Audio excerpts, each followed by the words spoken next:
All right, good evening, everybody. Welcome to the Keith Allen Show. Today is January, or I should say Tuesday, January 28th, 2025. I'm sorry that you see a little talking head down here and you got a lot of space up there. I did have my other camera that I was going to switch over to, but like this, but I set it up, but it's not set up very, very well or correctly as the way I want it. So for now, I'm just going to be using the wide camera over there. But tonight, I was going to watch the latest news as of January 27th, 2025. And I thought, well, since I'm here at my desk, why don't I just go live and we can I watch together. I can share it with you. For those of you who haven't got a chance to catch up with the latest news as of yesterday, I'm specifically going to be showing the footage from YouTube from ABC World News tonight with David Muir, and it's a full broadcast from January 27, 2025. Okay, so with that, let's go ahead and get into it. Let me shut my my background music off and switch over to a multi-view here. Right there, so that you can see for now the Keith Allen Show with me in it, grid or box or camera, I should say. And on the other side, you can see the World News Tonight video that I'm going to be playing tonight. So yeah, let's go ahead and do this. Let's catch up together and join me as we watch this latest World News from yesterday, and very, very informative. So I wanted to share this platform because I really enjoy watching David Muir. He does an excellent job at news reporting. So I'm going to lower my mic and start playing the video. So hang out with me. Join me. Tonight, President Trump's immigration crackdown, the raids across the country. Tonight, the images from across the nation, from Chicago to Denver to Miami. Undocumented immigrants loaded onto military planes as well. President Trump and the president of Colombia both threatening tariffs for a time over flights headed to Colombia. And tonight, what's now coming next? What ICE officials told our Rachel Scott. Also tonight, President Trump expected to sign new executive actions involving the U.S. military. And the new Defense Secretary Pete Hegseth at the Pentagon. And he's asked, will he fire America's top general as he suggested before? How he answered with the general right there. We're tracking a powerful cross-country storm tonight after rain in California, now hail and damaging winds coming to Texas, and then the storms hitting the east. Ginger Z with the forecast. Tonight, the sudden turmoil in the stock market after that news from China today. Is China ahead of the U.S. on artificial intelligence, costing less, fewer chips, less energy? Tonight, the U.S. company NVIDIA suffering the largest single-day drop ever.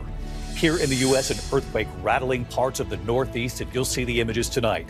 Also, the rare strain of bird flu now discovered here in the country where it's been detected, with egg prices already skyrocketing. Tonight, 5 years after we went back to Auschwitz, the survivors, now fewer and fewer of them, and what they told us tonight. And the Super Bowl is now set. The Chiefs, the Eagles, and getting ready already. The images tonight you likely haven't seen. From ABC News World Headquarters in New York, this is World News Tonight with David Muir. Good evening, and it's great to have you with us here on a Monday night. We do begin tonight with President Trump's immigration crackdown. Agents conducting what they have called targeted operations across this country. Nearly 1,000 arrests in 24 hours. Multiple law enforcement agencies taking part in the raids. The scenes tonight from Chicago to Atlanta, from Denver to Los Angeles. And U.S. military aircraft is being used to deport migrants. Another plane tonight has just landed in Guatemala. Colombia turning 2 planes away for a time. President Trump immediately threatening to impose a 25% tariff. Colombia's president then threatening a tariff right back, eventually backing down. ABC senior political correspondent Rachel Scott and what ICE officials told her just today about what's coming next. Rachel leading us off tonight from Florida. Tonight, in cities across the country, a surge in immigration raids like this one in Chicago. Agents pulling a man from a home. It was your car, right? Walking him out to their waiting vehicles. Part of a 24-hour nationwide roundup the Trump administration says arrested 956 undocumented immigrants. the highest daily number since Trump was sworn in. Border Czar Tom Homan in Chicago to supervise the operation there, but the sweeps from coast to coast. In Denver, agents raiding a nightclub, detaining around 50 people. A bus driving them away. The DEA says they were associated with the violent Venezuelan gang Tren de Aragua. These are the images the administration wants out there, hoping to convince undocumented migrants to self-deport and others not to come in the first place. Here in Miami, Homeland Security posting these photos, agents leading people away in handcuffs. There's a more robust posture out there. We're making more arrests. We're doing, like I said, what the law intends that we do, and we are doing it, but just more on a like I said, in a more overt presence. The local ICE field director says they're targeting violent offenders, but they're not stopping there. Are other undocumented immigrants off the table right now? Well, I wouldn't say necessarily they're off the table. That's kind of on a case-by-case basis. We make a discretionary call on every case that we arrest, whether that's a criminal or not a criminal, but we're going to take an enforcement action on every individual. What does the next stage look like? The next stage is going to be, again, we're still going to go after the worst first, but as we go through those lists, individuals primarily with final orders of removal, perhaps that don't have criminal records, I would say those would be the next priorities that we'll go after, and eventually we'll see where that leads us to. In some communities where undocumented immigrants work and pay taxes, a sense of fear setting in. We are here to address the fear. No one should be afraid to go to work. No child should be afraid to go to school. This as military jets flying migrants out of the United States. Another C-17 heading to Guatemala tonight. Over the weekend, the government of Colombia refusing to allow 2 American military planes carrying migrants to land. President Trump threatening to impose heavy tariffs on Colombian imports, which would have spiked prices at the grocery store on coffee and other products.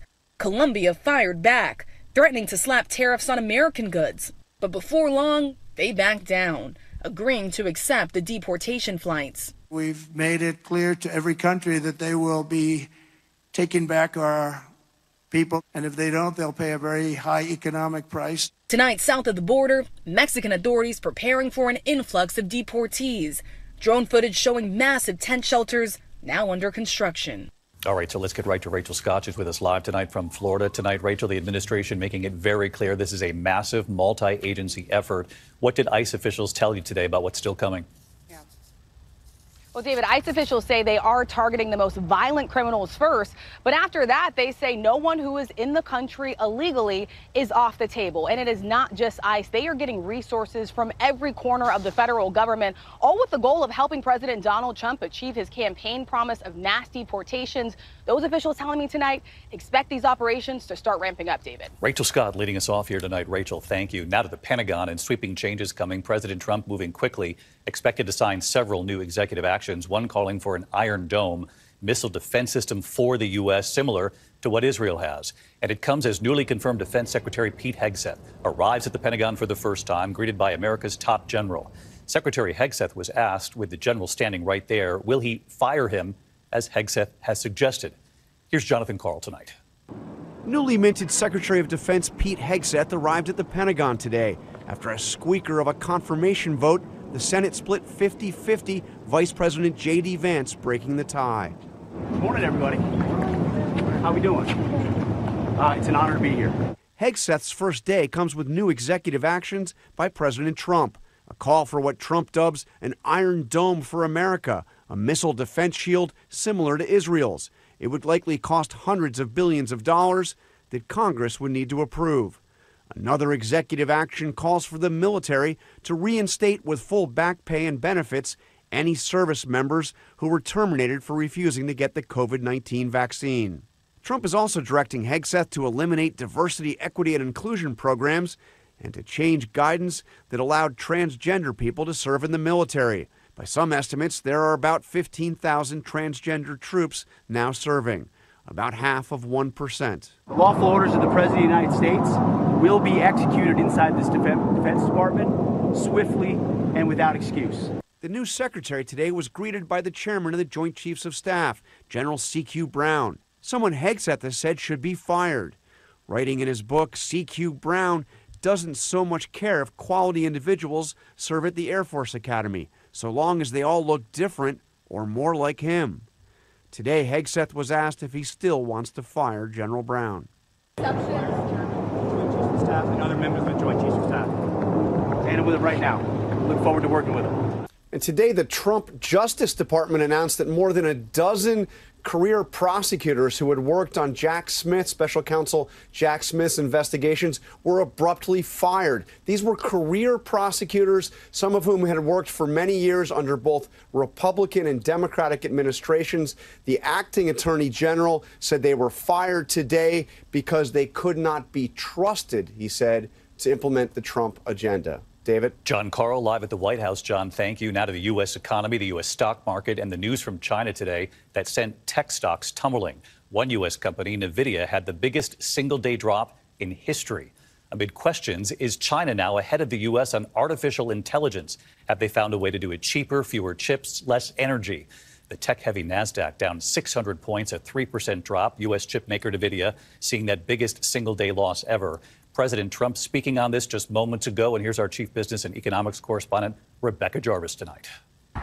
Tonight, the biggest single-day loss for a stock ever. Shares of NVIDIA, which makes the chips used to power artificial intelligence, plunging nearly $600 billion. The sell-off triggered by the emergence of a powerful and more efficient new Chinese AI chatbot called DeepSeek.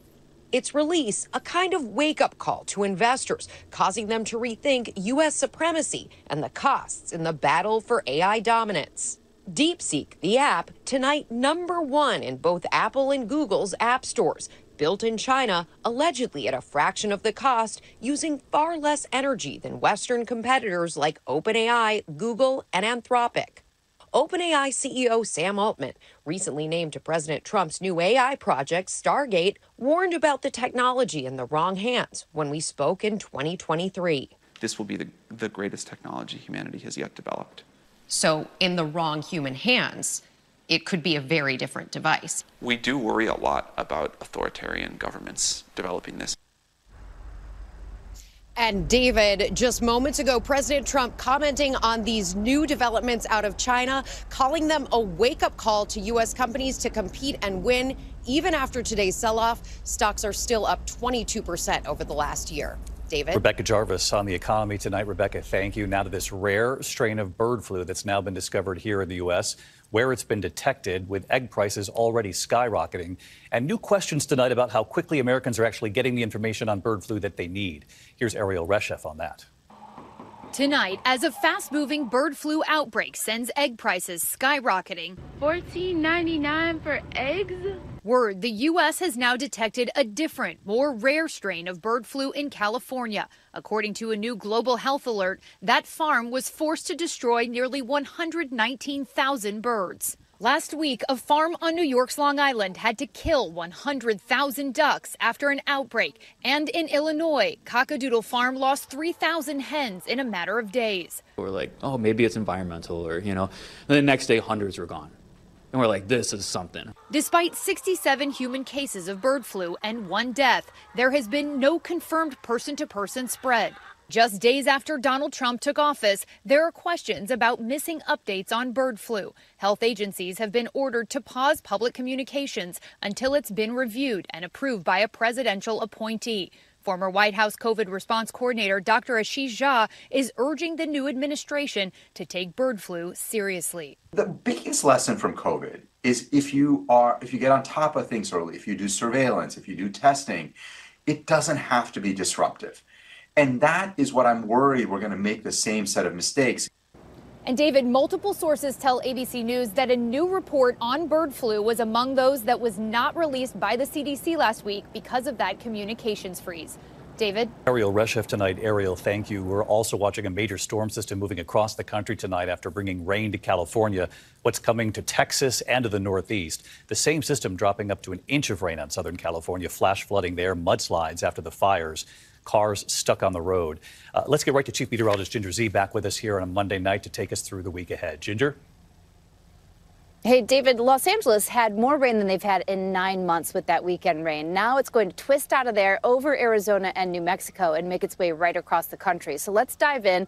The mudslide threat doesn't end, by the way, when the rain does. You can still move land days and even weeks after. But look at that thing twist over to Thursday early morning. So it's Wednesday night through Thursday that severe storms blast through Waco, down I-35 to Austin and San Antonio. That flooding threat really into the day Thursday from just east of Dallas to Little Rock and Memphis, and then widespread rain by the weekend right here in the Northeast, where we've got some pretty significant snow deficits. David. Ginger Z back with us tonight. Ginger, we'll see you first thing in the morning on GMA. Thank you. Tonight, the shaky Israel-Hamas ceasefire is holding, and the striking images this evening, more than 300,000 Gazans returning to their homes in the north. The emotional moments as families are reunited, their homes flattened, and it all comes after President Trump suggested what might be done right there in Gaza. Here's our foreign correspondent, Britt Clennett, from the region tonight. More than 300,000 Palestinians returning to northern Gaza for the first time tonight. Massive crowds and long lines walk this main highway along the sea. Families, children smiling, singing in the streets as they return to what's left of their homes. Wayal grateful to be back unharmed, even though her home is flattened and her family must now live in a tent. What happens to Gaza is still uncertain. President Trump suggesting to clean out the Gaza Strip by moving Palestinians to another country. I'd like Egypt to take people, and I'd like Jordan to take people. I mean, you're talking about probably 1.5 million people, and we just clean out that whole thing. Just 24 hours ago, the fragile ceasefire deal seemed to be on the brink after Israel accused Hamas of withholding a hostage. Hamas later agreeing to release 3 hostages on Thursday, on top of a scheduled hostage prisoner exchange on Saturday. Still no word on whether American Sagi Dekelchen and Keith Siegel are part of that release. David, this ceasefire is still precarious. The IDF saying they fired on multiple positions in central Gaza after they say their soldiers came under threat. David. Britt Clennett with us live from Jerusalem. Britt, thank you. Tonight marks the 80th anniversary of the liberation of Auschwitz, and you'll remember we traveled back to Auschwitz with survivors. They were just children when they were liberated, when they were saved. They made a life for themselves here in the U.S., children, grandchildren, and tonight some have gone back, and they've sent us a message about what they're seeing in the world, even right back home here in the U.S. The sun rising this morning over the Auschwitz concentration camp in Poland. It was 80 years ago today, survivors were liberated, many of them children. And every year, fewer and fewer of them are still with us. It was 5 years ago we traveled back with survivors who made a life for themselves here in the U.S., among them Tova Friedman. Tova. Hi. We will never forget what Tova told us right there at Auschwitz, why she went back after 6 million Jews were killed in the Holocaust, more than 1 million at this camp. That we didn't forget them. That I remember the little girl going to the crematorium and she wouldn't come back that I played with. You remember them? You know, we remember. That's what it is. We remember. I remember walking in cold. It was Tova who wanted to go back to the crematorium. She wanted to offer a prayer that day to those who did not get to leave like she did. Tonight, she is now 86 and back in Poland. This time, world leaders listening to her story. Ukraine's President Zelensky, King Charles, all there today, as survivors, including Tova, urge the world not to forget. We will never, never, ever allow history to repeat itself. The time is short. The task is great. We may not be able to complete it, but we have an obligation to start. Thank you. And on this Holocaust Remembrance Day, Tova sending us this message from overseas. You and I, David, we walked together into a crematorium that was still left. In a year from now, in 2 years from now, in 5 years from now, there'll be nobody who will have the memory, who will be a witness. So I see my role as a witness. Telling us she is concerned over what she is seeing, the anti-Semitism here in the U.S. and around the world. Anti-Semitism is rampant. The world has become isolated. People have become isolated from each other. And yet, the hatred has increased. Maybe we can reach the younger generation to be not so angry. She is counting on the next generation, including her own family. It's why she felt it was important to take them in while we were there. It's like all the way. The world needs to know this can't happen. The world needs to know and to beware of its evil, to stop the evil before it spreads. And this is the end of evil. We will never forget that trip back to Auschwitz 5 years ago. And tonight, 5 years later now, Tova and the survivors urging the world not to forget. When we come back here, the other news of the night in the Northeast, there's been an earthquake, and you're going to see the images here in a moment. Also, there's news of a deadly accident on the tarmac. An airline worker struck and killed. And then later here, the showdown is set, the Chiefs and the Eagles, and what we've learned already tonight. Tonight, a rare earthquake rattling the Northeast. A 3.8 magnitude quake centered off the coast of Maine felt from Portland to Boston, the strongest to hit the region since a 4.8. Struck New Jersey last April. When we come back here tonight, news of a deadly accident on the tarmac. An airline worker has been struck and killed. And the Super Bowl showdown set, the images already you likely haven't seen. To the index, authorities investigating a deadly accident on the tarmac at the Charlotte Douglas Airport in North Carolina. American Airlines tonight says an employee was struck and killed by a vehicle on the ramp right near the airline gates.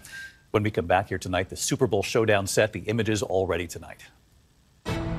ABC World News Tonight with David Muir, sponsored by Chewy.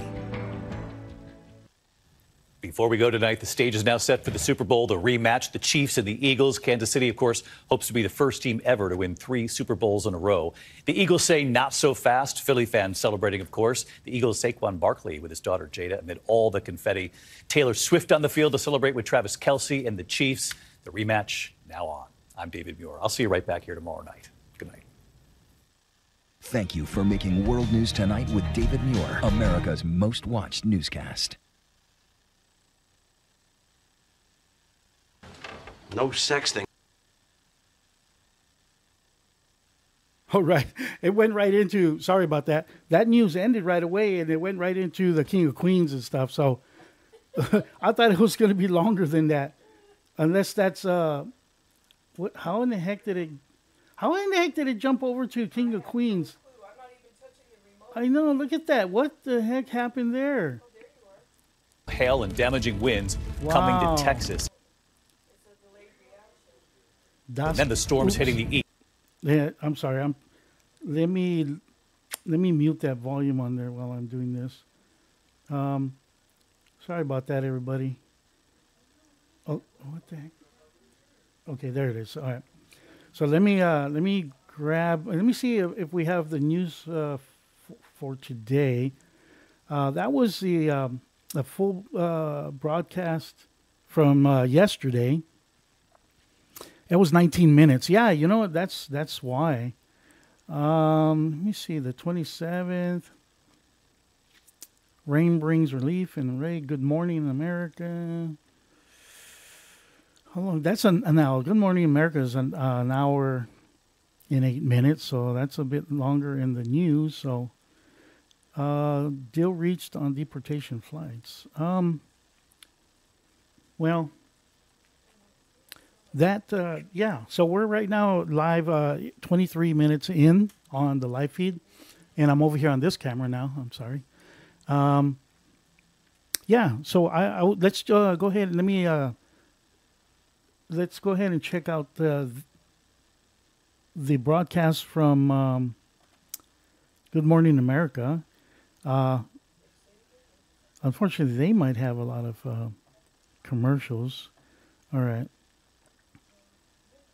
Let's see. Let me reset that. Let me full screen it.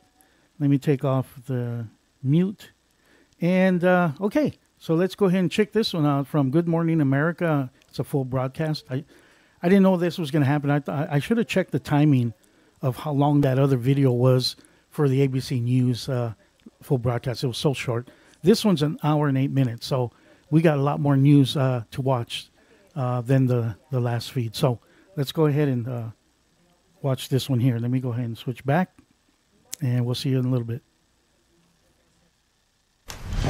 Good morning, America. For our viewers in the West, a deal to avert a trade war, the new concern in Southern California, and a Super Bowl rematch. Breaking overnight. With the U.S. and Colombia on the brink of a trade war over President Trump's deportation flights, both sides announce an agreement. As ICE steps up its immigration crackdown, spanning from Chicago to Atlanta, Los Angeles, and Omaha, and 3 of President Trump's most high-profile and controversial nominees all face confirmation hearings this week. Mudslide threat. The first rain falling in Southern California since the deadly wildfires. Crews now working to combat the potentially toxic runoff from destroyed homes. ABC News exclusive. Former Danity Kane singer Dee Woods breaks her silence on working with Sean Diddy Combs. It was even scary to be by yourself. Alleging a verbally abusive work environment, inappropriate advances towards another member of the girl group, why she's speaking now. Was there anyone you could have talked to about it? Absolutely not. Each other. There was no one to tell. And whether she fears retribution, as Combs faces trial on sex trafficking and racketeering charges. Dramatic helicopter rescue. 3 skiers airlifted to safety. Hey, it's gonna hurt a little bit, okay? After 2 of them fell about 500 feet. How an iPhone alert helped save them. But I got one thing right. You. And here we go, right to the Big Easy. And that will clinch it. Patrick Mahomes working his magic. And in for the touchdown. Leading the Chiefs back to the Super Bowl for epic rematch with the Eagles. There it is. Fly, Eagles, fly to Super Bowl 59. Jalen Hurts, Saquon Barkley. Saquon! Touchdown! And the Eagles running back Will Shipley coming up big. Shipley is in! Shipley joins us live right here on GMA. Plus action. Our exclusive first look at the new young star of the Super Bowl this year, galloping into the week and into our hearts. But I got one thing right. You. Live from Times Square, it's Monday. Good morning, America. And the Eagles and the Chiefs are heading right to the Super Bowl. And you hear that voice? That's Kane Brown. He's going to join us live in Times Square a little bit later. A lot of people in the studio looking forward to that rematch, Robin. We are also looking forward to catching up with Eagles running back Will Shipley. Had a great game. You saw that play right there. And Will Reeve is with another big Super Bowl star this morning. Nay. We're going to hear from him in just a bit. They put a smile on your face. We begin with the breaking news coming in overnight. An agreement between the Trump administration and Colombia to end a standoff over deportation flights and tariffs that could have raised prices for Americans on coffee and fresh flowers just ahead of Valentine's Day. Senior political correspondent Rachel Scott is in Miami, where Trump is meeting with Republican lawmakers. Good morning, Rachel. George, good morning to you. And this was a tense standoff, a tit for tat between the United States and one of its most important allies in Latin America. But a senior administration official tells me all of it was designed to send a very clear message. Accept these deportation flights or face the consequences. With the U.S. and Colombia on the brink of a trade war over President Donald Trump's deportation flights, overnight the White House announcing an agreement has been reached. For hours, the two allies locked in a tense standoff after Colombia refused to accept 2 military deportation flights from the U.S., turning them away when the planes were already en route. President Trump responding, vowing to impose 25% tariffs on all Colombian imports, which experts say would have devastated Colombia's economy and raised the price of everything from coffee to crude oil, bananas, and flowers for U.S. consumers just before Valentine's Day. The United States is Colombia's largest trading partner. Colombian President Gustavo Petro fired back with tariffs of his own, insisting he would only accept migrants deported in civilian aircrafts who were treated with dignity and respect. The Colombian president referencing this deportation flight to Brazil. Authorities there say some were denied water and access to a bathroom. Overnight, the White House announcing the two sides have reached an agreement, vowing to hold off on those tariffs, but still imposing visa restrictions and halting visa services at the U.S. Embassy until those deportation flights land in Colombia. In a statement, the White House press secretary warning President Trump expects all other nations of the world to fully cooperate in accepting the deportation of their citizens illegally present in the United States. We don't allow people to enter our country and to dump their prisons into the United States of America anymore. For the first time in U.S. history, military aircrafts have been used to deport undocumented migrants. Our Martha Raddatz sitting down with Trump's border czar Tom Homan. What about those countries that won't take them back? Oh, they'll take them back. What do you mean by that? We got President Trump coming to power. President Trump puts America first. Homan overseeing a steady increase in ICE arrests, with officials from multiple law enforcement agencies launching a joint operation in Chicago Sunday. Immigration crackdowns now spanning from Atlanta to Los Angeles and even Omaha. So this morning in a statement, the Colombian government says that it has overcome an impasse with the United States, saying that they plan to send representatives to Washington, D.C. to meet with the Trump administration. But the White House press secretary says if Colombia violates any terms of this agreement, those tariffs are back on, George. And Rachel, the president, in the words of his people, is flooding the zone with actions, including a move over the weekend to fire the independent inspector generals across the government. Even some of his allies are suggesting he didn't do it in a way that was legal. Yeah, exactly, George. This was a late night purge. Sources tell us that President Donald Trump fired at least 17 inspectors generals. These are independent watchdogs charged with overseeing key agencies, making sure there's no waste, fraud, or abuse. The president is supposed to give Congress a 30 days notice if he intends to fire an inspector general. That did not happen. So this is even rubbing Republicans the wrong way. The president was asked directly about this. He said those were not his people and that he plans to replace them, George. And the president doubling down on the pardon of those convicted for the riots on January 6th. Yeah, and this was notable, George, because over the weekend, the president had a rally in Las Vegas. And one of the people that was seated in the VIP section was Stuart Rhodes. He's the founder of the Oath Keepers. He was convicted of seditious conspiracy, sentenced to 18 years in prison. That was until the president commuted his sentence. He was seated right behind the president as he was speaking. And he didn't just attend that rally in Las Vegas. I will tell you, just days ago, we saw him on Capitol Hill right after his sentence was commuted. I asked him directly that if he had any regrets about his actions on January 6th. He told me no, George. Rachel Scott, thanks very much, Robin. And George, we're going to turn now to the state of play for the confirmation of President Trump's nominees. Hearings for 3 of his most high-profile choices are set for this week. Jay O'Brien is tracking it all for us on Capitol Hill. Good morning to you, Jay. Yeah, Robin, good morning. A jam-packed week ahead here on Capitol Hill of what are expected to be tense confirmation hearings for 3 of Donald Trump's most controversial hand-picked nominees, including Robert F. Kennedy Jr., Trump's choice to run the Department of Health and Human Services, expected to get grilled by senators on false claims he's made about vaccines and antidepressants, to his push to get fluoride out of the drinking water. We know senators, too, preparing tough questions for Tulsi Gabbard, Trump's choice for Director of National Intelligence, zeroing in on past statements she's made sympathetic to Russia and a 2017 meeting she had with then Syrian dictator Bashar al-Assad. Kash Patel, tapped to run the FBI, also up here on Capitol Hill for his hearing this week, expected to get pressed by senators on past comments he has made, including openly talking about using the federal government to go after Donald Trump's political opponents. Now, the Senate working overtime this weekend to confirm Kristi Noem as the next Secretary of Homeland Security and approving Pete Hegseth to run the Pentagon by the narrowest of margins. Ultimately, 3 GOP senators voting no on Hegseth, including the former top Republican in that chamber, Mitch McConnell. Vice President J.D. Vance having to step in, provide Hegseth with that key tie-breaking vote, only the second time in U.S. history that a vice president has had to do that for a cabinet pick. George. Okay, Jay, thank you. We're going to turn now to a new danger in Southern California, the threat of mudslides. Heavy rain in burn areas could trigger them. Trevor Alt is on the scene in Malibu. Good morning, Trevor.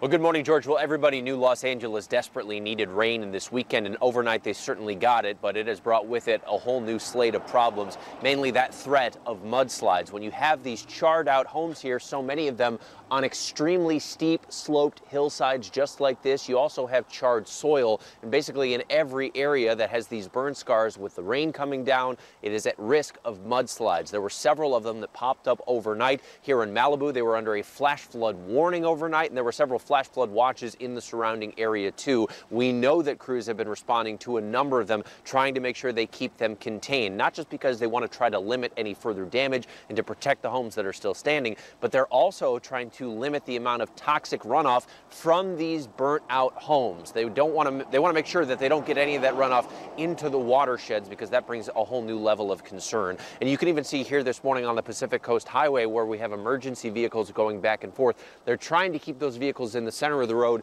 because they're concerned about debris coming down, and the threat of these mudslides continues through today, Robin. And we want to talk more about that. Our thanks to you, Trevor. So we'll bring in Ginger with more on the rain and the mudslide threat. That's the thing, is the next few hours are still critical with the thunderstorms and even waterspouts at the coast possible. That's when you know the atmosphere is amped up enough to create much more rain. And this is after a weekend of getting the most rain they've seen in nearly 9 months. That's why it's a big deal, even if you get less than a half inch. And so you can see some of the warnings and watches that are still up, most of them in the mountains, but the Hughes fire burn scar is the one they're the most concerned about at the present moment until 10 a.m. Pacific time. Let's take it through though, because when you get elevation above 3,000 feet, you're going to add snow, and they've had to shut down I-5 for a time. This is actually a little farther south and east. This is Wrightwood Mountain, where you can see that snow was flying. It will move off, but as Trevor said, that doesn't end the mudslide threat, and then it will get into Arizona. You guys know Phoenix could break this week their longest stretch without measurable rain if they don't get it today or tomorrow at 160 days. Oh, wow. Yeah, big deal. What a stretch. Okay, Ginger, thank you. We go overseas now to the Middle East, and the ceasefire in Gaza holding after concerns over the weekend that it could fall apart, and remarks by President Trump saying he wants to, quote, clean out Gaza. Our foreign correspondent, Britt Clennett, has more.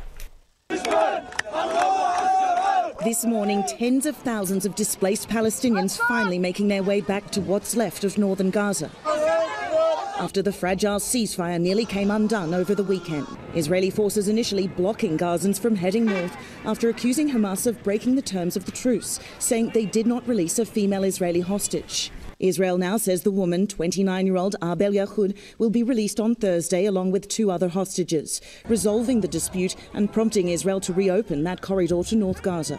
The disagreement coming after the second round of Israeli hostages were released on Saturday. 200 Palestinian prisoners freed in return. And as the ceasefire in Gaza holds, President Trump is resuming shipments of 2,000-pound bombs to Israel. Deliveries that former President Biden partially withheld due to concerns they would be used on densely populated areas. Aboard Air Force One, President Trump saying Palestinians should leave Gaza for other countries. I'd like Egypt to take people, and I'd like Jordan to take people. You're talking about probably 1.5 million people, and we just clean out that whole thing. Both countries and Hamas rejecting the president's proposal, with critics pointing to his words as support for ethnic cleansing. 2 American hostages are among the 33 set to be released in phase 1 of this deal. Now, a source telling ABC News this morning that according to a list submitted by Hamas, 25 of those hostages are alive. Robin? All right, our thanks to you, Brett. We're going to turn now to concerns growing over egg shortages. As we know, prices continue to skyrocket. Eva Pilgrim is here with what you could expect at the grocery store, and this is going to get any better anytime soon. Yeah, Robin, I don't have to tell you, if you've been at the grocery store recently, you know, the incredible edible egg is expensive, and it's only going to get more expensive. The Department of Agriculture predicting that egg prices will go up 20% this year. The reason, a spike in bird flu cases right at the end of last year has now created a shortage of eggs. Experts are saying don't expect egg prices to come down anytime soon. I know, but that makes people want to, stock up. That's not the right way to go. You definitely should not go panic buy eggs. It only drives up the cost. And some grocers have actually put limits on how many cartons of eggs you can buy. The other thing to keep in mind, we are 83 days until Easter. Thank you for that reminder. You have time. There's time. Thank you. We're going to turn now to the Super Bowl. Eagles and Chiefs will face off in a rematch from 2 years ago. Will Reeve, of course, is tracking all the games. Good morning, Will. Good morning to you, George. Great couple of games yesterday. The Eagles were unstoppable, and the Chiefs, when it comes to their spot in the Super Bowl, are immovable these days. So perhaps it was inevitable that these two teams would meet on a collision course in New Orleans for the Super Bowl. This morning, the Super Bowl is set.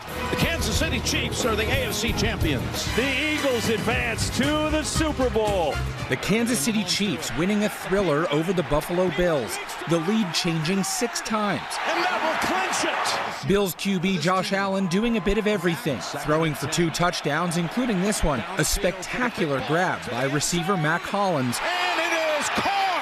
who played like an animal and showed up dressed like one too. Touchdown, Kansas City! Winning by a field goal, 32-29, led by who else? Patrick Mahomes. In for the touchdown! Willing his team to victory, rushing for 2 touchdowns, throwing a third. Perhaps Mahomes' only miss of the night was this botched spike after scoring a touchdown. The Chiefs' biggest fan on hand, Kansas City! watching as her boyfriend Travis Kelce belted out a tune of his own. Do a little dance, make a little love. Chiefs head coach Andy Reid leading the cheers. How about those? But it's heartbreak again for Buffalo. Despite the Bills appearing in the playoffs for 6 consecutive seasons, they haven't reached a Super Bowl in more than 30 years and haven't won one in franchise history. The Chiefs now have a chance to make history and win an unprecedented 3rd straight Super Bowl. 3 Chief, a Chief Pete, whatever it is, they're about to head to New Orleans. Their opponent in the big game booked their tickets to the Big Easy earlier in the day. Fly, Eagles, fly to Super Bowl 59. The Philadelphia Eagles were ready to soar even before kickoff. Barkley, a little shovel. On the Eagles' first offensive play, Saquon Barkley breaking off a 60-yard touchdown run to send the Philly fans into a frenzy. Saquon! Touchdown! Barkley rushing for 118 yards and 3 touchdowns on the day. In his first season with the Eagles, he's been a major reason why Philadelphia's back in the Super Bowl for the 2nd time in 3 years. I always dreamed about it, but the dream wasn't just getting there. The dream was winning it. The ball's out! Philadelphia, did they get on it? They did! 22-year-old rookie running back Will Shipley forcing a big fumble late in the first half. And Will Shipley just gets his face right on the ball. And scoring his first touchdown in the NFL. Touchdown! Philadelphia quarterback Jalen Hurts celebrating with a well-earned cigar as the Eagles beat the Commanders 55-23. Eagles superfan Bradley Cooper elated. Philly fans flooding the streets, climbing the poles, taking over downtown, some setting off fireworks. Now the Chiefs and the Eagles ready for a super showdown. So Saquon Barkley's contract reportedly has a bonus of $250,000 for making the Super Bowl, another $250K if they win it on February 9th, which also happens to be Barkley's birthday. And there's plenty of time for all the analysis and stats for George and all that. But the Chiefs at this point are inevitable, and they are also an institution in the Super Bowl at this point, something these guys know a little bit about. This is why I'm in St. Louis with the Clydesdales, a Super Bowl institution. This is Jake. He's the star of the new ad, the 47th time the Clydesdales are in the Super Bowl. I'll have a lot more on that coming up in just a bit. So did you just predict the Chiefs are going to win? We got 2 weeks for that, man. I can't make my predictions yet. I heard that too. I heard that too. Don't back down. You went there. No, don't back down. Coming up, we'll have more on the Super Bowl, from the Clydesdales to the quarterbacks. Any of you stick around because you've got this exclusive about Sean Diddy Combs. Dean Woods was in Diddy's orbit on that reality show, and as a member of girl group Danity Kane, she told me about what she says were troubling interactions with the music mogul, allegations he denies, why she feels like now is the time for her to share her story. It's a very powerful conversation you had with her, Eva. Also, we'll switch gears to Madison Keys' triumph at the Australian Open, but just getting started on a Monday morning. We'll be right back.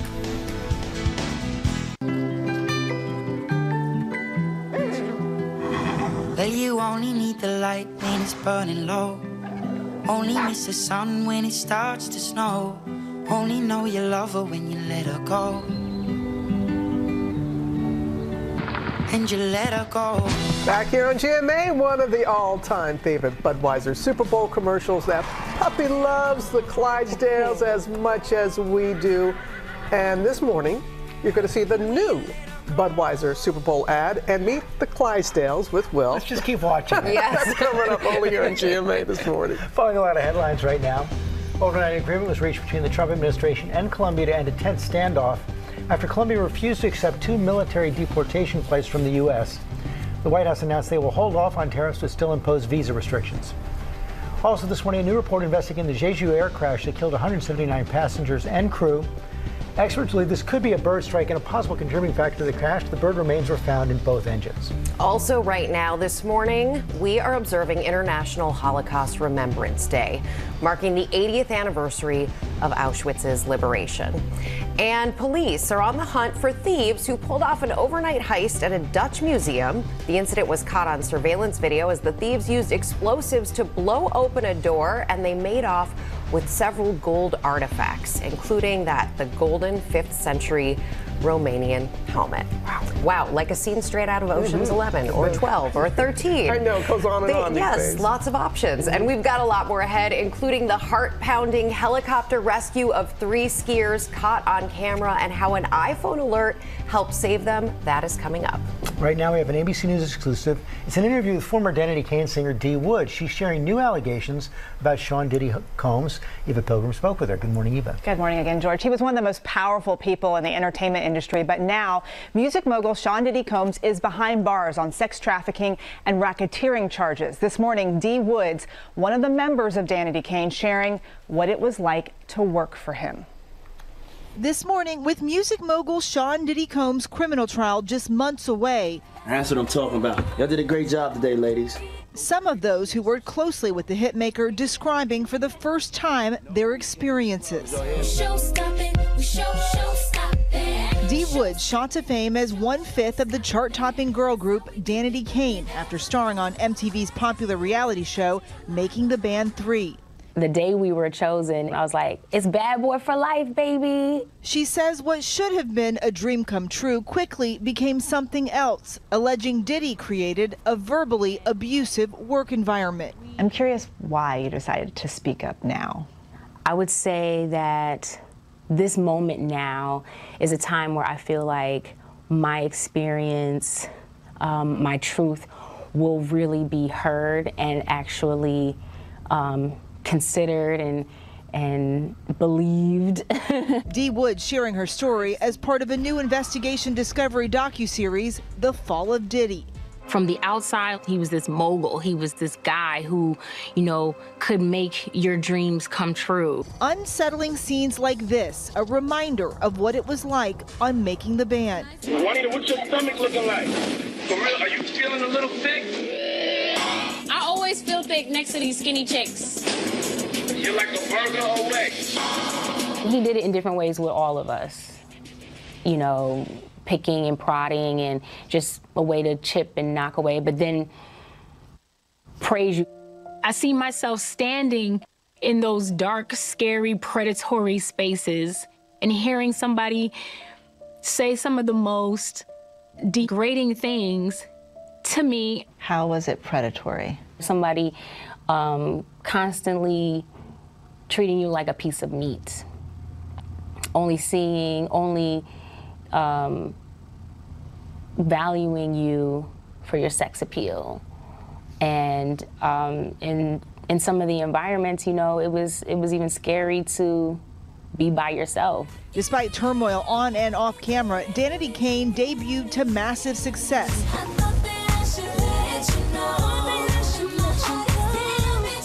But that momentum came to a screeching halt when Diddy fired Aubrey O'Day and Dee Woods. Based on a lot of things that I've heard, you're not really a happy camper in this situation. No, I don't think anyone has been happy for a long time in this situation. Okay, so you could go too. Are you sure about that? I'm positive about that. In the docuseries, Dee Woods claims she saw what she says were inappropriate communications from Diddy to Aubrey prior to their firing. Was there anyone you could have talked to about it? Absolutely not. Each other. There was no one to tell? Because what were they going to do? So it's like, how do we survive this? Diddy has denied all allegations against him in the documentary. His attorneys telling ABC News the producers failed to provide sufficient time or details for his representatives to address unsubstantiated claims, adding he has full confidence in the facts and the judicial process where the truth will prevail. The accusations against him are pure fiction. Are you afraid in some ways that he'll get out, that there'll be some sort of retribution? Oh, yeah. Yeah, even doing this, you know, it's like, maybe I shouldn't say, maybe I should stop talking, shut up, you know, but it's like, you know, well, not talking hasn't changed anything either. Dee Woods has never stopped pursuing her passions, returning to her theater roots and even performing on Broadway. What would you say to Diddy if you had the chance to talk to him? Girl, I honestly do not know, but I don't think you really have to say anything. As long as I'm holding my head up high and my shoulders back.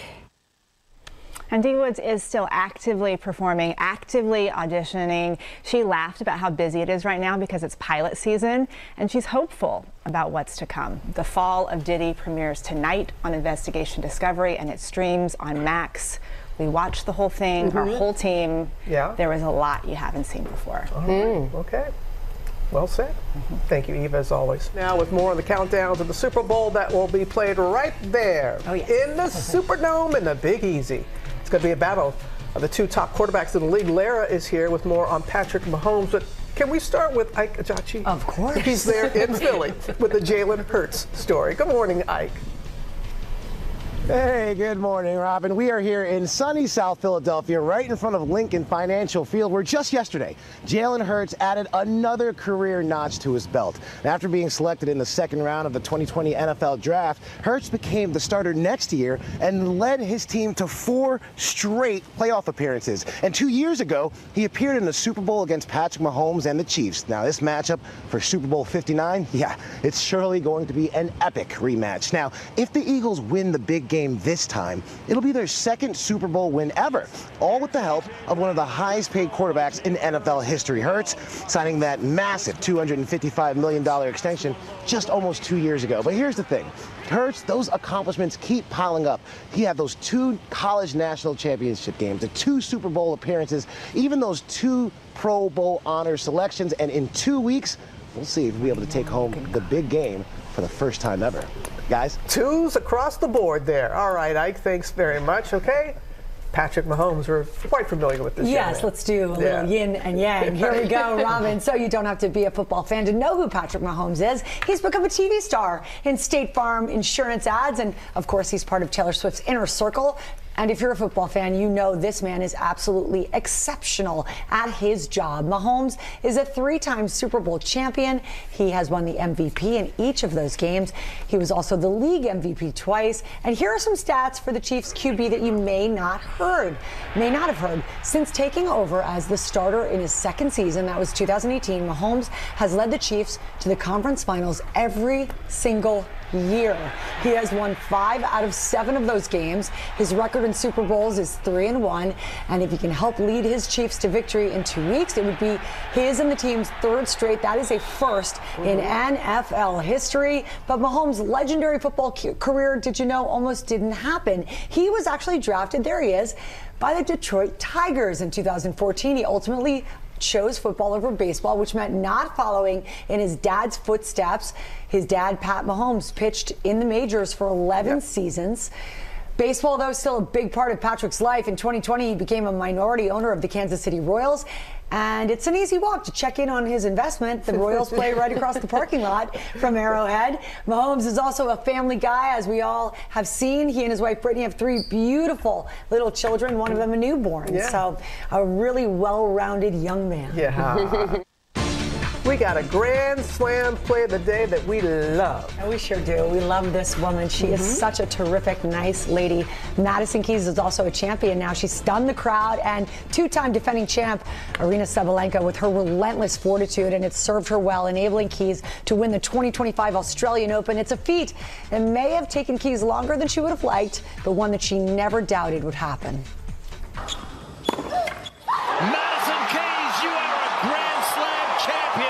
Over the weekend, American tennis player and former teen phenom Madison Keys winning her first ever Grand Slam title, pulling off a stunning upset at the Australian Open Saturday, beating the 2-time defending champ and world #1 Aryna Sabalenka. Keys getting off to a strong start with immaculate serves, aggressive returns, and powerful ground strokes, racing to an early one-set lead. But the seasoned Sabalenka coming back in the second set. In the final third set, Keys clawing back, digging deep to match Sabalenka's strength, going stroke for stroke with the tennis powerhouse, winning 7-5 and taking home the trophy. It's jubilation for Madison Keys. After the on-court triumph, Keys celebrating with her biggest supporters, embracing her coach, who also happens to be her husband. I have wanted this for so long, and I have been in one other Grand Slam final, and it did not go my way, and I didn't know if I was ever going to be able to get back to this position to try to win a trophy again. And my team believed in me every step of the way, so thank you so much. We believe in you too. Yeah. You guys, she went pro when she turned 14. Oh my God. 2009. She's about to turn 30. We could not be happier to say that Madison Keys will be on GMA. She's coming to Times Square. She will be here first tomorrow morning. Can't wait. Since 2005, since Serena Williams has a player beat the top two players to get to the final and win. Yeah, it's amazing. I mean, she's number one and number two on her way. And to win the first set, to lose the second set, that is not easy to do. Yeah. So excited to see your conversation with her. So excited to see that. And it was so sweet to see her husband and the tears in his eyes. Okay. She's on a roll. She's on a roll. Coming up, Kane Brown is joining us live right here in Times Square. We're on a roll. Oh, yeah. Good morning, America. It's 8 a.m. Breaking overnight. With the U.S. and Colombia on the brink of a trade war over President Trump's deportation flights, both sides announced an agreement as ICE steps up its immigration crackdown. GMA Health Alert, the new report on the #1 killer in the U.S., heart disease, the troubling trends, who is most in danger, and the risk factors you can address right now. This will be an everlasting love. And love is in the air, and the new Bachelor, Grant, is ready to take the lead. I'm looking for love. I want a wife. I'm searching for the happiness. He's here live as he gets ready to hand out roses, and he's saying, "Good morning, America." And I'm so glad that live from Times Square, it's Monday. Good morning, America. Will it be an everlasting love? We will find out from the new Bachelor, Grant Ellis, who's joining us live this morning. That is the question, Robin. Plus, in an unrelated story, there's 18 days until Valentine's Day, and we're going to meet Erin Jensen, who went public with her search for a Valentine's Day date. Hundreds are now vying for the chance to spend that romantic day with her. I wonder if she's smiling. Well, Reeves in St. Louis with two very special guests. Hey, Will. Hello, hello. Yes, I am. I am at the Anheuser-Busch Brewery. We've got Olaf the Clydesdale, and we've got Jake, the 11-month-old star of the new Super Bowl ad. They're both in it, and you're going to see it exclusively on GMA coming up in just a bit. That is coming up. First look at the top stories breaking at 8. We start with the breaking news overnight. An agreement between the Trump administration and Colombia to end a standoff over deportation flights and tariffs could have raised prices for Americans on coffee and fresh flowers just ahead of Valentine's Day. I want to go back to our senior political correspondent, Rachel Scott. Good morning, Rachel. George, good morning to you again. Yes, the United States and Colombia were on the brink of a trade war. All of this over President Donald Trump's deportation flight. So this tense standoff began after Colombia's president rejected 2 military deportation flights. The Colombian president insisting he would only accept civilian aircrafts, and he also called the United States out, saying they need to treat migrants with dignity and respect. The Colombian president pointing to a deportation flight that landed in Brazil. Brazilian authorities saying that the migrants were not given access to a bathroom or any water. Well, President Donald Trump responding by slapping tariffs and sanctions on Colombia. Experts say all of that would have devastated their economy, but not only that, it also would have raised the price for U.S. consumers on everything from coffee to also flowers right before Valentine's Day. And then you had the Colombian president. Well, he responded by saying if the United States is going to impose tariffs, then he was going to impose tariffs as well. So this tense standoff lasted for several hours. This morning, both sides saying that they have reached an agreement. Colombia's government saying they plan to send representatives to the United States to meet with the Trump administration. But a senior administration official tells me that tariffs or no tariffs, all of this was designed to send a very clear message to either accept those deportation flights or face the consequences. Robin. Message received. All right. Thank you, Rachel. Now we have the dramatic rescue that was caught on tape. 3 backcountry skiers saved after one fell 1,000 feet. Gio is here with that story for us. Good morning, Gio. Hey, Robin, good morning. Yeah, and they were all saved, all because of this, an iPhone. They were way out of cell phone range with no service, but newer iPhones can actually connect now directly to satellites in space in emergencies, and that made all the difference. What I'm going to do is throw this around you like a jacket, okay? This morning, a dramatic helicopter rescue caught on camera. Put your arms to the armholes. The heart-pounding rescue operation happening last Wednesday. 3 backcountry skiers hoisted up by an air support unit near Stevens Pass in Washington state after 2 of them fell roughly 500 feet, sustaining injuries that made them unable to walk. Hey, it's going to hurt a little bit, okay? I know. Rescuers notified of the skiers' fall after authorities in the area received an SOS alert from an iPhone. They were down at the base of some really steep terrain near some pretty tall trees. It was really, really dark where we were going. They're probably 400 to 500 feet down the top. Yep, I got them. The rescuers then making their descent. It should do it right there. One of the skiers suffering a broken leg, the other a twisted knee and broken wrist. We'll try to take all 3 of those so we're not leaving one behind. They're all hurting, but they're all going to be just fine. Thankfully, all 3 skiers were rescued and brought to safety. They're in. They're both in. Without some sort of satellite communication device, this story could have a very tragic ending because of the temperatures that the skiers were skiing in and the distance they were from any kind of civilization. And it's simply incredible not just that they were rescued, but that they were rescued before nightfall, because that night, our GMA weather team that says that temperatures fell below freezing into the 10s. So that's what they would have faced if they were still out there. Yeah, the teams like that. Boy, all because of that. All because of this. All right, Gio, thanks so much. Coming up in our GMA morning menu, the new American Heart Association report. Just out this morning, Chief Medical Correspondent Dr. Tara Narula is going to break down the concerning numbers and tell us what you can do to lower your risk of heart disease. Plus, Eagles rookie Will Shipley joins us live after scoring his first ever NFL touchdown in the Super Bowl. Wow, celebrating. Also ahead, Lori Bergamato is here with the tools, how to make the clothing already in your closet look as good as new. And Lara's with the new Bachelor. Hey, Lara. I am. Speaking of good as new, this guy, everything is coming up roses for Grant Ellis, everybody. He is our new Bachelor. Looking forward to talking to him. We're going to try to get him to share some secrets. Guys, I have already been working on it. The man is a vault, but we're going to try. Coming up on GMA.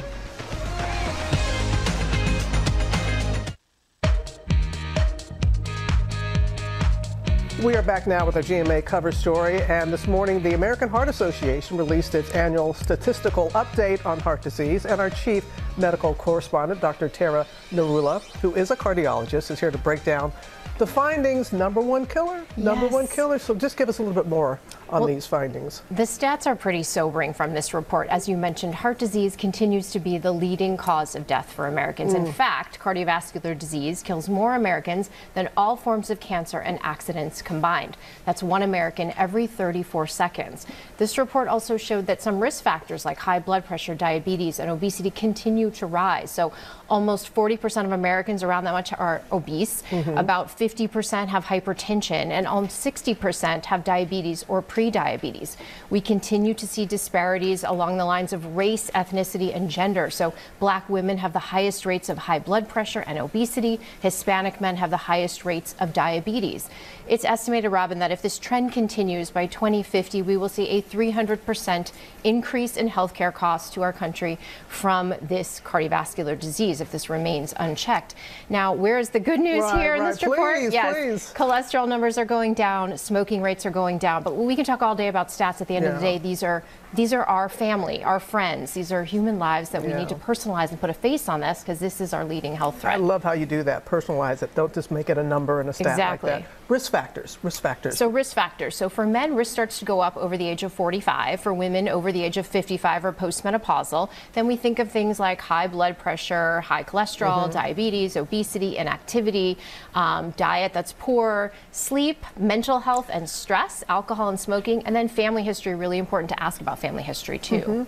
What can we do? What can we do to lower our risk here? The good news, 80% of cardiovascular disease is preventable. We always tell our patients that by modifying some of these risk factors. So heart-healthy diets, we think about the DASH diet, the Mediterranean diet, plant-based or vegetarian type diets.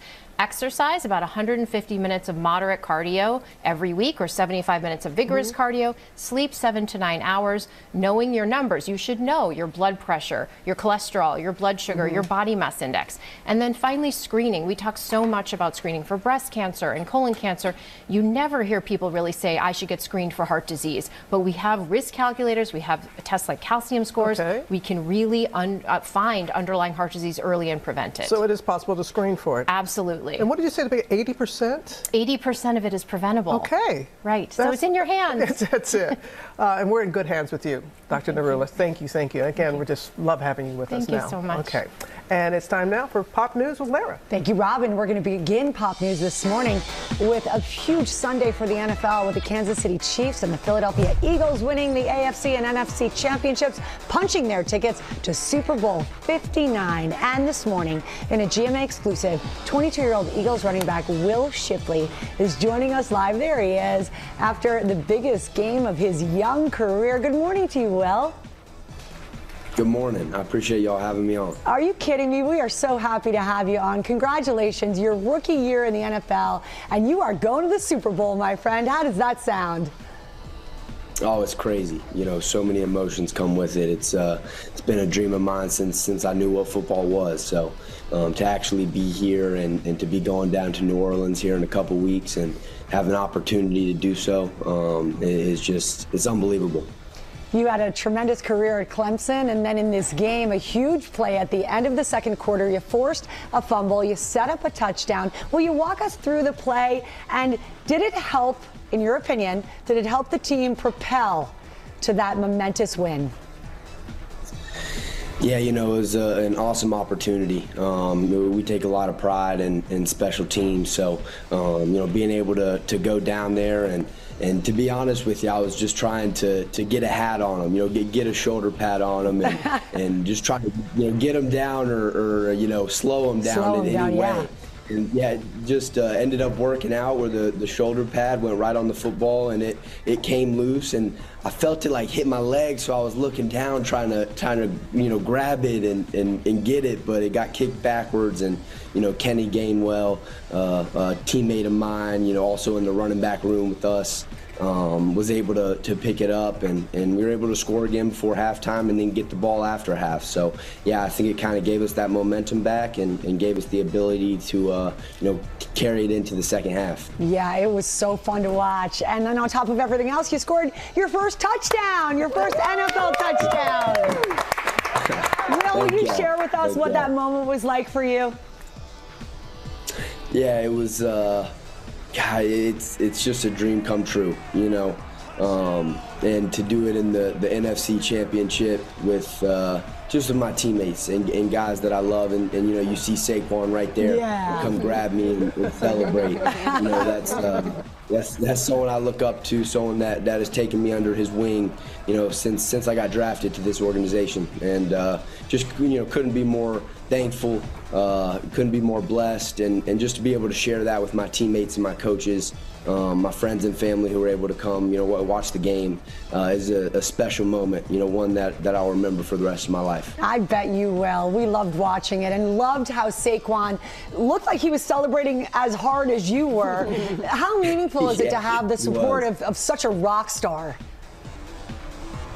Yeah, that's just who he is. You know, he exceeds his reputation, and you know, I've just been so lucky to spend pretty much every day with him, you know, this year, and just the year that he's had, being able to witness that, and you know, he sets the standard for our team. He sets the standard for the running back room, and he's just a guy that you want to go out there and you know, play your butt off for. So yeah, he's a great leader, great role model on and off the football field, and you know, couldn't be more thankful to you know, have him by my side you know, throughout my first year. Yeah, that is tremendous. That is a great mentor to have. He's also made an Eagles fan out of me, fellow Penn Stater. So I'm with you as you all head to New Orleans. How excited are you? Oh, I'm so excited. As I mentioned before, just, it being a dream of mine since I started playing ball. And, now 15 years later, I'm getting the opportunity to go out there and actually play in a Super Bowl. So, my rookie year. So, seriously, I'm still kind of taking it all in and letting the emotions come in. But, I'm just so blessed. And I can't wait to go, get one more with the guys, compete with my teammates, and, just go out there and have fun, too. Hey, Will, we'll be rooting for you. Congratulations. Enjoy every moment of it. Thanks for getting up early for us. What a nice young man. And you guys know that. Take care, Will. We'll see you soon. We'll be watching, pal. And you guys know, so it's Super Bowl, and then it's the Super Bowl of romance. Valentine's Day. It's coming, everybody. And one woman has gone viral for her unique approach to searching for a soulmate. This is really kind of fun. Erin Jensen, she works for USA Today, and she grew up with a total love of rom-coms and decided to help enlist her readers to help her find a great date. She writes an article called "I'm 37 and single, so I persuaded USA to find me a date for Valentine's Day." It's a catchy title. Yeah. The nationwide search has been on. Hundreds of men vying for a chance to go on a date with Erin, of course. And right now, we can exclusively announce that she has in fact narrowed down the applicants. She's got 3 finalists. The applicants. Yes, multiple applicants. She's going to go on virtual dates with these 3 before picking the one for an in-person date in a Sleepless in Seattle-inspired February date. Erin has picked Casey from Nashville, Michael from New Jersey, and Eric from Utah. And to tell us about her choices, everybody welcome Erin. Hi, Erin. Erin, I love this idea. We're so happy to have you, and congratulations and good luck on this journey. What inspired this approach, and how did you convince your bosses at USA Today? Thank you so much. I'm so excited. I don't think anyone's having a better day than me, other than Will Shipley. But so my colleagues know that I have had a little bit of a time trying to find someone. As I mentioned in the headline, I'm 37 and I'm single. And so I was talking with my editor. We were thinking about stories about being single around the holidays. And she said, "What do you really want to write?" And I said, "Oh, you have that moment where you're about to say something crazy and you're like, should we say it? You check internally. We're going to say it.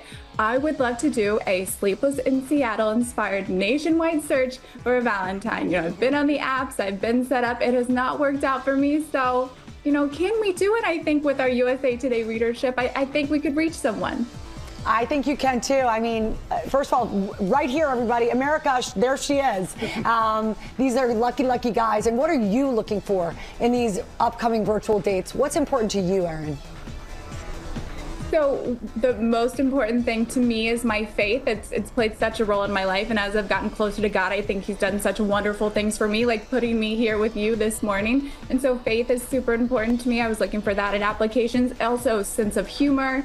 I was joking, the worst thing to me is you saying something like, "Oh, that's funny," instead of laughing. I don't think I could go a whole lifetime with that.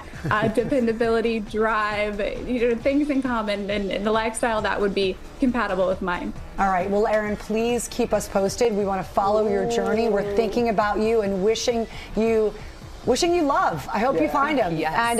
And we'll be in touch. Thanks for being with us. Is it fair to have the dog? That's kind of like the profile pic of the dog. Wow. He knows. That's up in the game. He knows what works. I love this. We're doing a winter wardrobe refresh. I was doing it last night, cleaning out my closet, and now how to freshen up what's still in there. Lori Bergamato has some products that make everything about your closet look fresh. We're going to start with the ironing. You don't need an ironing board. You don't need the heavy iron. It's all right here in the palm of your hand. What you're saying is actually a real barrier to entry for people. Yeah. And when your clothes, Johnetta, our wonderful wardrobe stylist here, will tell us, when everything looks nice and wrinkle-free, it just looks new. So this is a way that we're going to talk about today. Everything here is under $100, Lara. Most things under $25, and it's going to breathe new life into the wardrobe you already have, so you don't have to spend money on an entire new wardrobe, right? Nori, I know you were excited when you saw it. Yeah, I mean, it looks like a giant. It does, and perfect segue, because there was a big DIY hack on the internet about how you could use a flat iron to press your collar or the bottom of your shirt.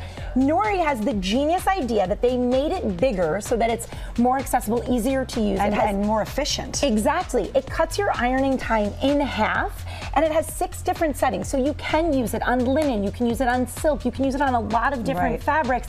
It's great to travel with because I don't know, we were talking about you'll take your item and I will bring a steamer, like a little small steamer, or I put things in the shower. And it gets heavy, so you know this is light, great colors, under $100, and we have a special GMA discount for Check that one. out. I was saying I just ordered this exact product and I love it. I love Alara Spencer. Not all sweater shavers are the same. No, they're not. It's worth it to get a brand. We've gone through a bunch from, these are from Conair.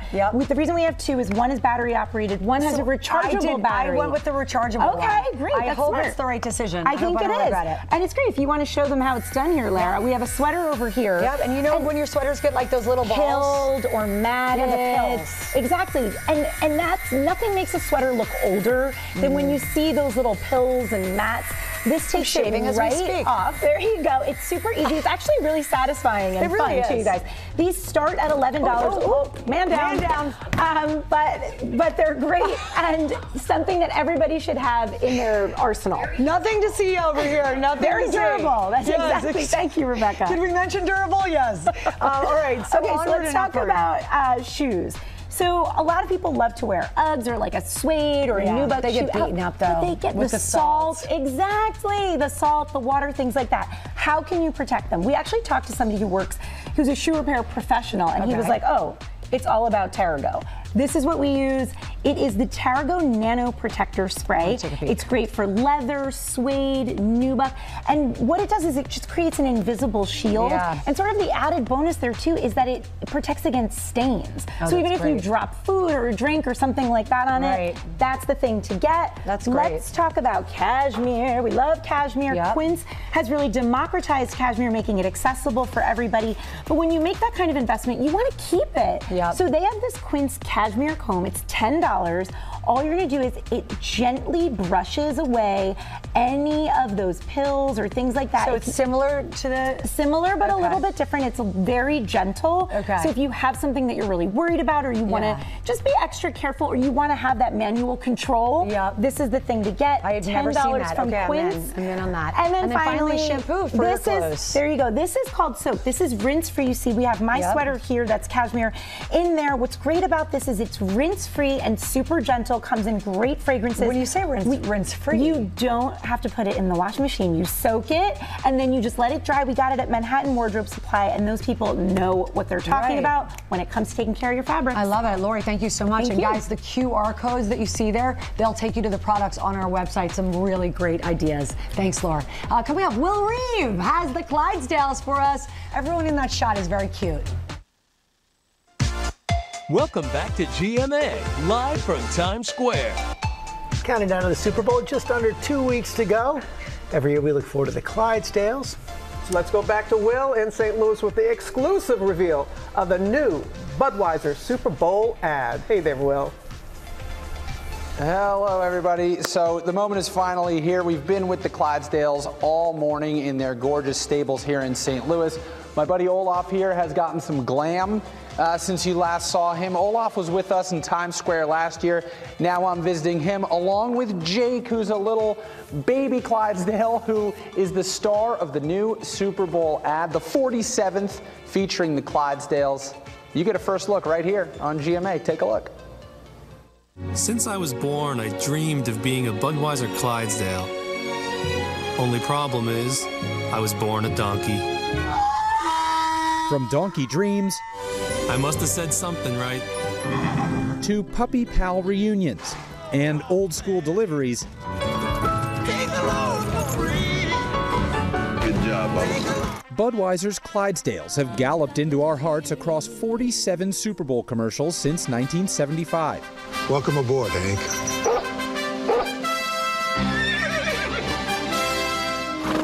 This year's ad, filmed on location at the Budweiser Brewery in St. Louis, Missouri. Action. The spot tells the story of our iconic brand tagline, "For all that you do, this Bud's for you." Oh. Still too little, buddy. GMA getting a first look at First Delivery, the journey of one strong-willed foal eager to keep up with the herd and take the reins to the top to make a delivery.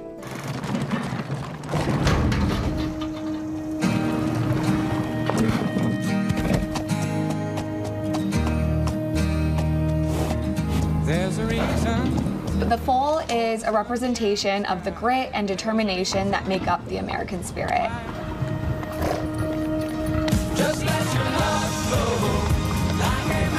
Really wanted to insert a lot of heartfelt imagery in this commercial that really pulled at the heartstrings, but this year we're bringing a bit of a fresh take by having lighthearted moments and humor. So, a horse walks into a bar, and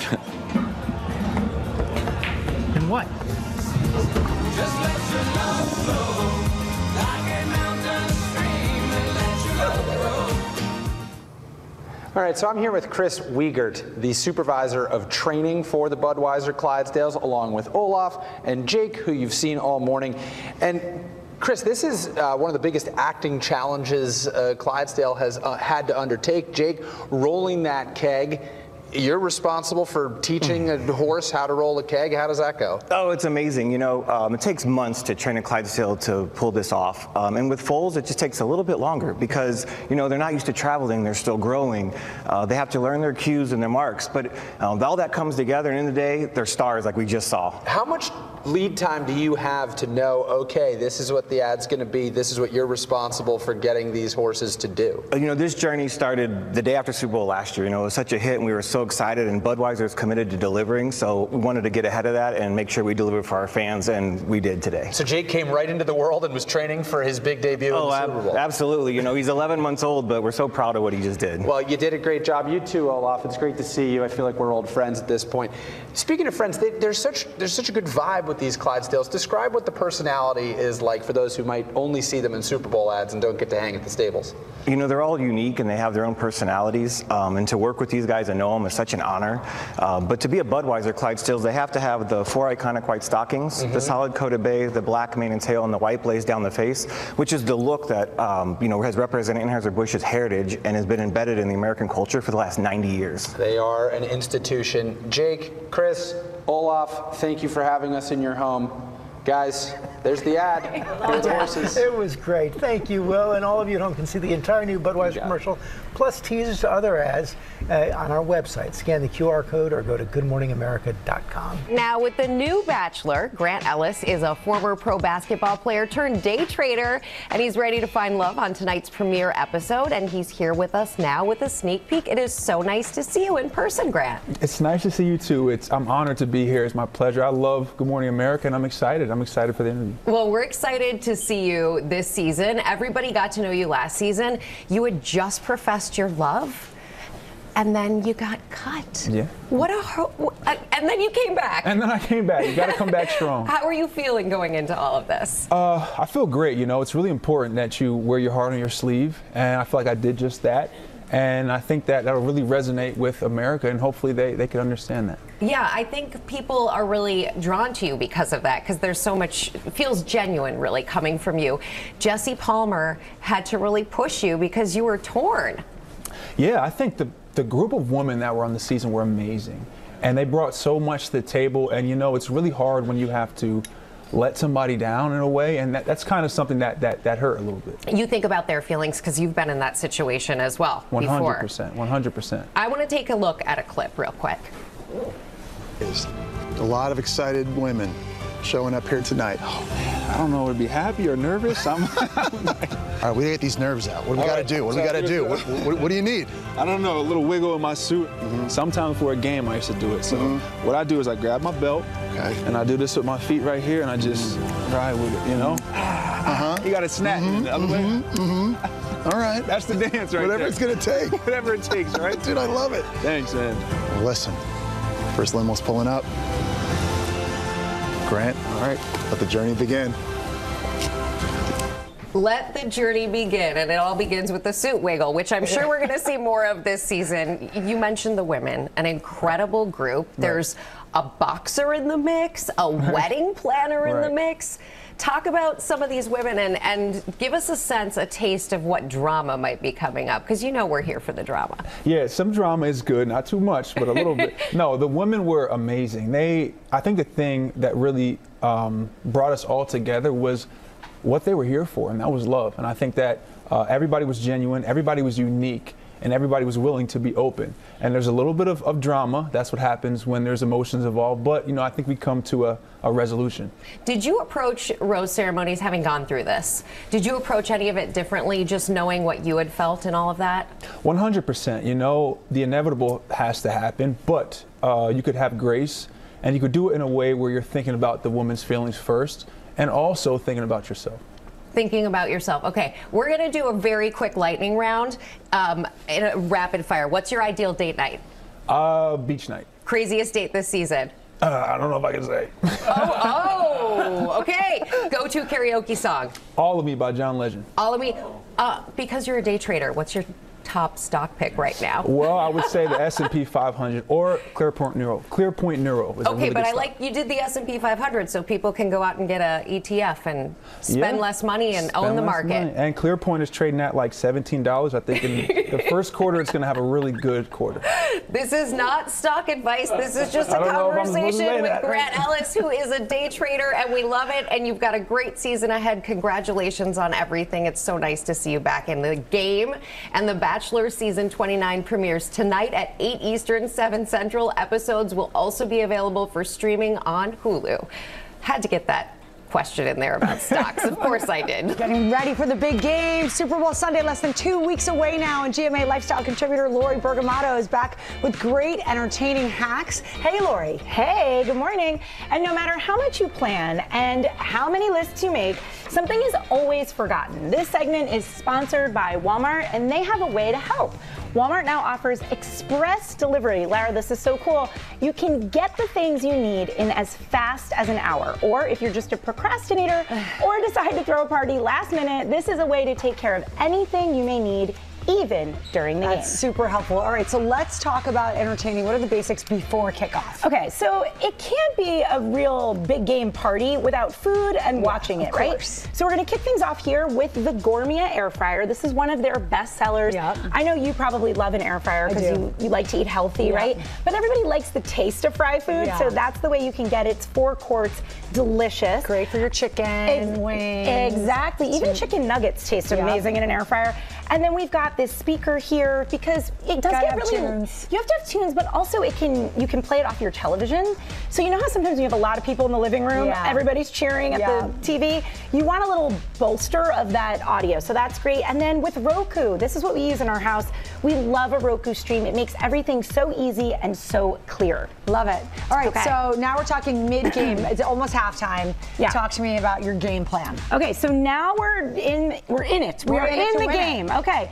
So we've got some Glad trash bags here. You got to clean up. You got to clean as you go, otherwise you're in for a rude awakening. Yes. And that's the whole thing with the Walmart Express deliveries. You can get it in as fast as an hour. So even if you're like, oh my gosh, we're out of trash bags, we're out of napkins or paper. It's not lost on me that you chose some red Solo cups, young lady. So anything that you need, we're going to move right along and into food. So we talked a little bit about food, but this, I don't know if you know about Better Goods. No. It's their Walmart line. This pizza is actually from Italy. Excuse me, Walmart. Yes. It's really tasty. You can just pop it right in. It's delicious, really affordable. And again, you can get it in as fast as an hour. Fantastic. We've got some drinks and Doritos. You can't have a party without some chips, right? Obviously. And now it's time for cleanup. My favorite part. Okay, so if you've had a mess during the game or even after somebody spilled on your carpet, let's say, we've got this Woolite carpet cleaner. It was actually really funny. We had this out this morning, and a lot of people on the set were like, oh, I use that. That stuff's amazing. Oh, good. So good tip. If you actually do have somebody spill at your party, that's the thing to get. We've got some sponges down here, and if you have a fumble off the field in your house. As happens occasionally. Listen, it does happen, especially if you have kids. This first aid kit, you really need it. And then we've been talking a lot about cold and flu season, so you need to keep things nice and clean, something that potentially kills viruses.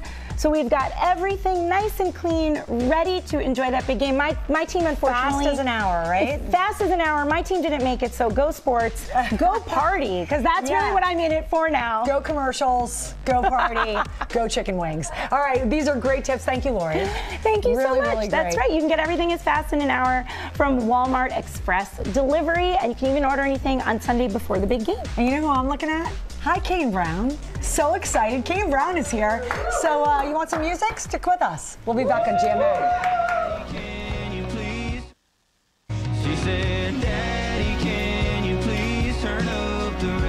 know that voice. We're back now with the man who's been called the future of country music by Billboard. Kane Brown has just released his brand new album, The High Road.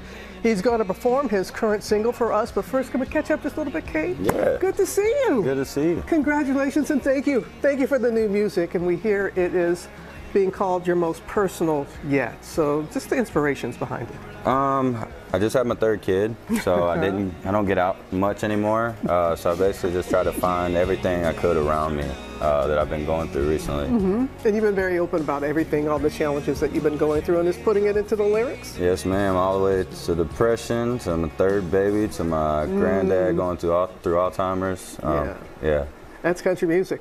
But I'm telling you, the numbers do not lie, my friend. My goodness. I mean, the billions of streams, the 12 albums #1 on country radio, 24 platinum.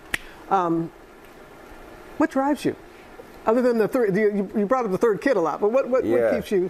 I was just an athlete, so I think I'm just competitive. I just compete with myself. Just trying to outdo myself all the time. Okay, I didn't know. What was your sport? Football, basketball, baseball, and track. Oh, is that all? You leave anything out? Do you have anybody in the Super Bowl that you're rooting for? Well, it's hard because Pat's my boy, and then my wife's family's from Philly. That's going to be a fun household. Yeah, it's going to be a good time. Always good to have you here, and great to start the new week with some brand new music from you. Thank you for having me. He kicks off the High Road Tour on March 13th. He's going to do that in San Diego. But right now, off his brand new album, here is Kane Brown performing Backseat Driver.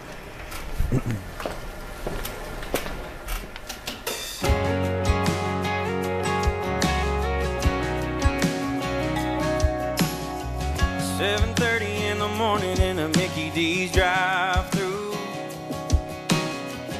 2 muffins, 1 coffee, and a little bitty orange juice.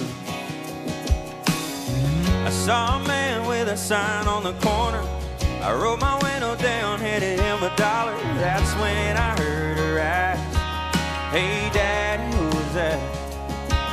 Before I could answer back, she said, "Daddy, look, there's a plane in the sky. Are we there yet? Did you just see that dog run by? The squirrels have houses in the trees. White guy puts stingers on honeybees. It's crazy all the things she sees on the side of the road, out of that window beside her. I wish I could be more like her. My little dangling feet, pretty and pink, backseat driver."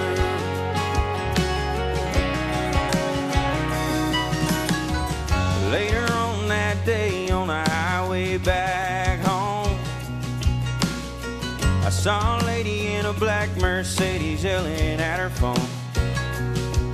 She flew by me with her finger in the air, and I had to act like I didn't care. And that's when I heard her ask, "Daddy, why was she so mad?" And before I could answer back, she said, "Daddy, can you please turn up the radio? Hey, what are you pushing with your feet that makes us go? The squirrels have houses in the trees. White guy puts stingers on honeybees. It's crazy all the things she sees on the side of the road, out of that window beside her. I wish I could be more like her. My little dangling feet, pretty and pink, backseat driver. My backseat driver." Thank you, guys.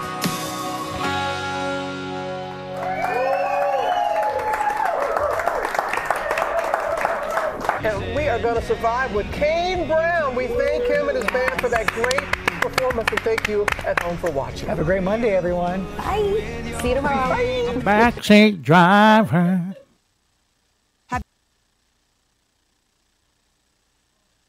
Okay, hey, we're back. Well, that ended already. That ended. See, it caught me by surprise again. Woo-wee. That caught me by surprise twice already now. That's 2 times. The other one was the first time, and now this one's the second time. So that was 2 times. Let me take the picture out of there. PIP. We call that a PIP. Picture in picture. PIP. Okay? Picture in picture. Picture in picture. You understand what I'm saying? That's what's all out. All right, everybody, this has been the Keith Allen Show Live. Today is January 28th, 2025. We are on a Tuesday. Coming to you live, broadcasting all over the world. The Keith Allen Show with yours truly, Mr. Keith Allen da Silva. You know I'm live, right? You know I'm live. She knows. I don't think she knows I'm live. But anyway, let me come on over here. She's having fun. You're having fun. Man, this arm, it extends, but then it, anyway, I had to shut this other light off. I think, what do you think about this lighting? The lighting looks good like that, or should I put on the bright lights? Now that's too bright, huh? It's too bright and you're interrupting Precious' sleep. There you go. That looks better, huh? Should I put it like that or turn it off altogether? Turn it off. It looks good this way. Mood lighting, huh? Looks like. You're a moonlighter. And my Keith Allen t-shirt right here. The Keith Allen Show. No, that's DJ Smooth shirt right there. Uh-oh. You're confused. That's my DJ Smooth t-shirt right there. I got to make my Keith Allen Show t-shirt. So I could send y'all some merch. For a nominal fee of like $48-50. Not much, you know. All right. There it is, everybody. I hope you enjoyed this live broadcast of the news from yesterday. That broadcast was from Monday, January 27, 2025. I was going to say 24. Anyway, so why not? Why not go back a year or two, or like 10? Rejuvenate yourself that way.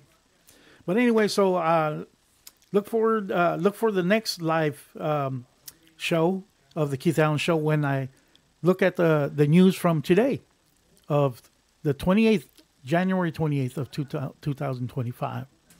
I'll be broadcasting the news from today. All right, yeah, catch up, because sometimes some of you don't have time to just sit in front of the TV and just watch that. Here, you can watch it on your phone. Just click into my channel, and you catch up on the news while I'm airing it. The news isn't live. It's a rebroadcast, but my show is live. So I'm airing it to you live, a rebroadcast live, but it's from like the day prior, okay? Well, there it is. I'm going to take a little pause for the cause, head back to the room, and lay down, relax, and watch some TV myself. And...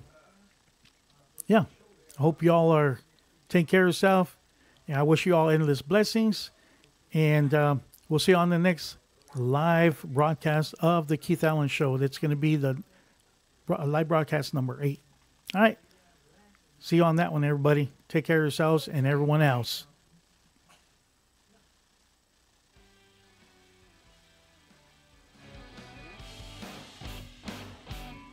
Ay, Dios mío. Ay, Dios mío.